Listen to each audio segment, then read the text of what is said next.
گزارش ہے کہ ویڈیو کو لاسٹ تک دیکھیں تاکہ بات پوری طرح سمجھ میں آئے۔ افغانوں نے رشیا کو شکست دی ہے. دیکھو افغانوں کی قربانی پہ پانی نہ ڈالا کرو. افغانوں نے بہت بڑی جنگ لڑی ہے سوویت یونین سے. رشیا نے مختلف ریاستوں کو نگلنا شروع کیا تھا. ازبکستان کھا گیا, آذربائیجان کو بھی کھا گیا. وہاں کے مسلمان نہیں ٹھہر سکے اس کے سامنے. بہت طاقتور تھا, بہت ظلم کیا اس نے. اسی نیت سے آیا وہ افغانستان. لوگ کہتے ہیں امریکہ اور روس کی جنگ تھی, تو اس وقت کیوں نہیں چھڑی گی جب آذربائیجان میں روس آ گیا تھا؟ اس وقت روس اور امریکہ نے جنگ کیوں نہیں چھڑ دی؟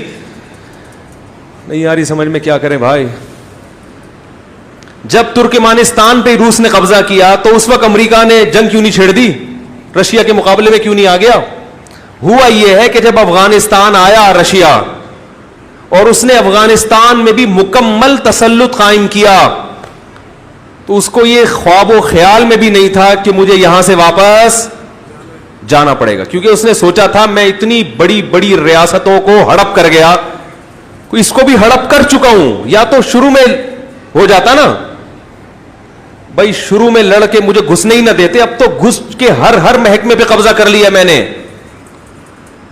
افغانوں نے الحمدللہ غلیلوں سے اور پتھروں سے لڑائی کا اور آغاز کیا. وہیں کے مدارس کے علماء طلبہ اور جو لوگ دین سے جڑے ہوئے تھے.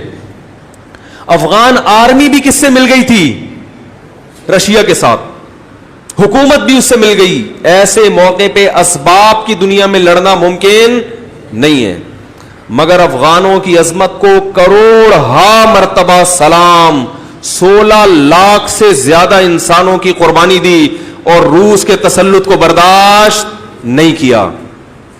اور وہ ہاتھی جو اپنے پنجے گاڑ چکا تھا, اس ہاتھی کسی کے اوپر پاؤں رکھ کے کھڑا ہو جائے نا تو منت سماجت کر کے تو اس کو ہٹایا جا سکتا ہے. ہم نے یہ منظر دیکھا ہے تھائی لینڈ کے جنگلات میں. ہاتھی جب سامنے آگے کھڑا ہوتا تھا نا تو وہاں ہوش ہوش کرنے پر پابندی تھی, ٹھیک ہے نا. جیسے بلی آ جائے نا ہوش کر کے بگاؤ, کتا ہے تو آپ ہوش ہوش کرو, ڈر جاتا ہے.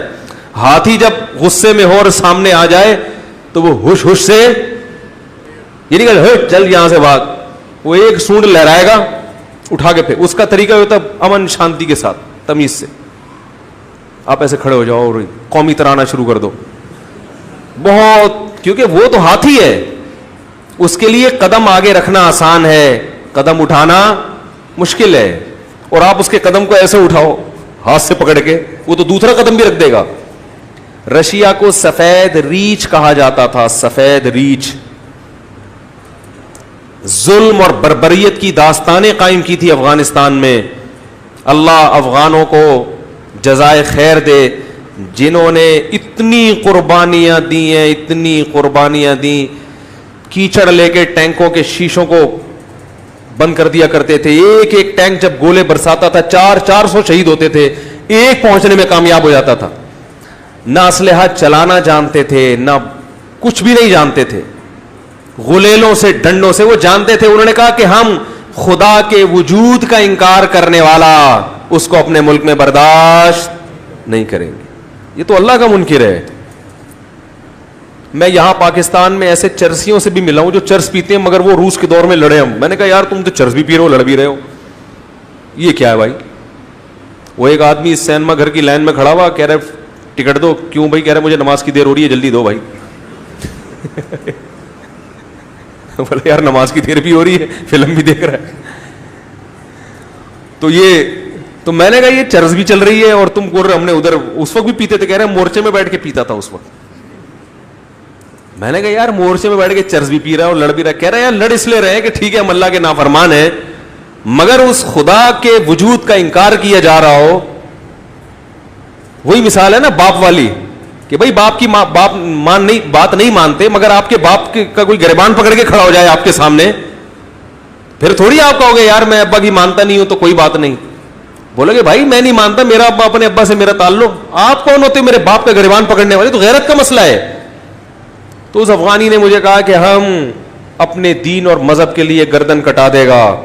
اور اس وقت امریکہ نے ایک فلم بنائی تھی کمانڈو کے نام سے یا پتہ نہیں کس نام سے. میں نے وہ فلم, مجھے کسی نے ڈاکومنٹری دکھائی, اس پہ کلپ آ جائے گا, فلمیں دیکھتے ہیں, اس میں کوئی عورت نہیں تھی.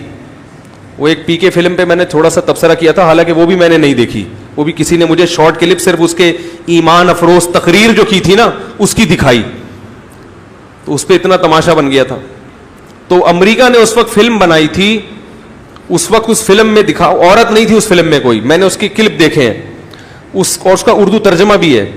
تو اس وقت وہ ایک امریکی جرنیل کو ڈاکومنٹری بنائی نا, جرنیل کو رشین نے پکڑ لیا کہ تم یہاں, وہ آیا تھا اپنے کسی فوجی کو چھڑانے یا کوئی صحافی کو چھڑانے کے لیے.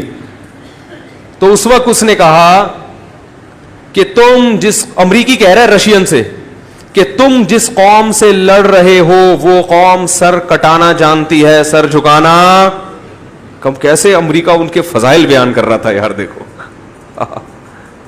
میں نے کہا یار وہ تمام مولویوں کی تقریریں ایک طرف, یہ امریکہ کا بیان, ہائے ہائے ہائے. اور سورہ وہ فلم ان کے سینما گھروں میں دکھائی گئی کہ امریکی کمانڈر کہہ رہا ہے کہ تم جس قوم سے لڑ رہے ہو وہ قوم سر کٹانا جانتی ہے, سر جھکانا. آج یہ سارا کریڈٹ جو لبرل لوگ ہیں نا, جو جہاد کو نہیں مانتے, وہ سارا کریڈٹ کس کو دے دیتے ہیں؟ یہ تو امریکہ کی جنگ تھی, روس کی جنگ تھی, یہ تو یہ تھا.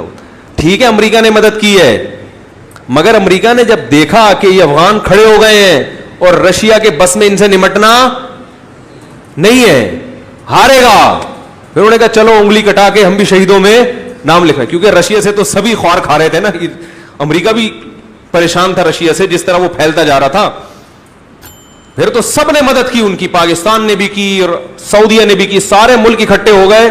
اور لیکن وہ آخر میں ہوا ہے, اصل تو جنگ کس نے لڑی. اور دوسری بات, اگر کوئی مدد کر بھی رہا تھا تو جان کون پیش کر رہا تھا؟ بھائی میرا کوئی دشمن ہو, آپ میرے دشمن سے لڑ رہے ہو, اسلحہ میں دے رہا ہوں, لیکن جان پہ کون کھیل رہا ہے؟ اسلحہ دینے والے کی قربانی نہیں ہوتی, قربانی اس کی ہوتی ہے جو اسلحہ لے کے سامنے لڑ رہا ہوتا ہے. تو اس لیے یہ افغانوں کی قربانی تھی جنہوں نے رشیا کے ٹکڑے کیے اور پھر اس کے پاؤں کو اکھاڑ کے جو پھینکا ہے. اگر یہ جنیوا معاہدہ نہ ہوتا تو افغانستان رشین آرمی کا قبرستان بنتا, ہم ازبکستان نہ جاتے, ہم رشین کے ہول سیل کے حساب سے قبریں دیکھنے کے لیے کہاں جاتے؟ افغانستان. امریکہ بڑا سمجھدار تھا, اسی لیے اس نے افغانستان میں وہ طریقہ اختیار نہیں کیا جو کس نے کیا؟ اس نے آ کے الیکشن کروا کے پٹھانوں کی حکومت ہی بنائی. ٹھیک ہے جو مرضی سیاست کی اس نے, لیکن اس نے کہا پنگے بازی, ٹھیک ہے نا, ڈائریکٹ اس طرح سی پنگے بازی صحت کے لیے نقصان دہ. ابھی وہاں دینی مدارس بھی, اگرچہ حکومت امریکہ کی ہے اور لڑائی ہو رہی ہے وہاں پہ, حالات ابھی بھی کنٹرول میں نہیں ہے, لیکن وہ بدحالی نہیں ہے جو رشیا کے دور میں تھی. مدارس ہیں, مساجد ہیں, نمازیں ہو رہی ہیں. رشیا نے آ کے سب ختم کر دیا تھا, تو ایسی اس کو چپت لگی پھر رشیا کو کہ وہ دنیا نے عبرت حاصل کی کہ بھائی ان کے مذہب کو مت چھیڑو.